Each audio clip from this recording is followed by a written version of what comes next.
Hello everyone, সবাই কেমন আছেন? আশা করি ভালো আছেন। আমি আজকে শেয়ার করব এই সুন্দর ড্রেসের ভিডিও। দেখতে পাচ্ছেন বাবু কত সুন্দর একটা ড্রেস পরে আছে। ড্রেসটা কীভাবে বানিয়েছি সেটাই শেয়ার করব। এই যে দেখুন, এখানে আমি বসে পড়লাম এখানে ড্রয়িং করার জন্য বা পেইন্টিং করার জন্য। তো আমার না হাতের পেইন্টিংগুলো খুবই ভালো লাগে। আর এরকম ডিজাইন করে কিন্তু এখন বর্তমানে অনেক পাঞ্জাবি শাড়ি জামা বাচ্চাদের ফ্রকের মধ্যে অনেক সুন্দর সুন্দর কাজ করে। তো আমার দেখতে খুব ভালো লাগে। তো আমি কিন্তু হ্যান্ড পেইন্টিং রং দিয়ে কিন্তু আমার একটা শাড়িও ডিজাইন করেছিলাম, যেটা আমার ইউটিউব চ্যানেলে আপনারা দেখেছেন।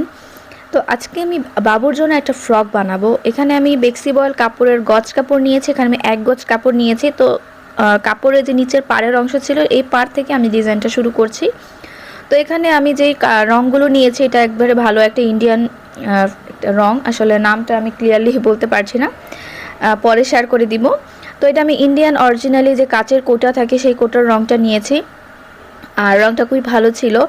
তো এখানে আমার পছন্দ অনুযায়ী আমি রঙগুলো নিয়েছি, কারণ যেই রঙগুলো আমার ঘরে ছিল, আমি যেহেতু শাড়ি ডিজাইন করেছি, শাড়ি ডিজাইন করার পর যে রঙগুলো ছিল সেই রঙগুলো দিয়ে আমি বাবুর জন্য এই ড্রেসের মধ্যে রঙটা করে নিয়েছি।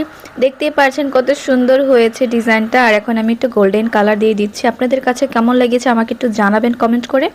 আর এরপরেও আমি ভাবছি আরও কিছু নতুন ইউনিক ডিজাইনের হ্যান্ড পেইন্টিং ডিজাইন আপনাদের সাথে শেয়ার করব, যাতে আপনাদের ভালো লাগে। চাইলে আপনারা ওই ডিজাইনগুলো করতে পারবেন।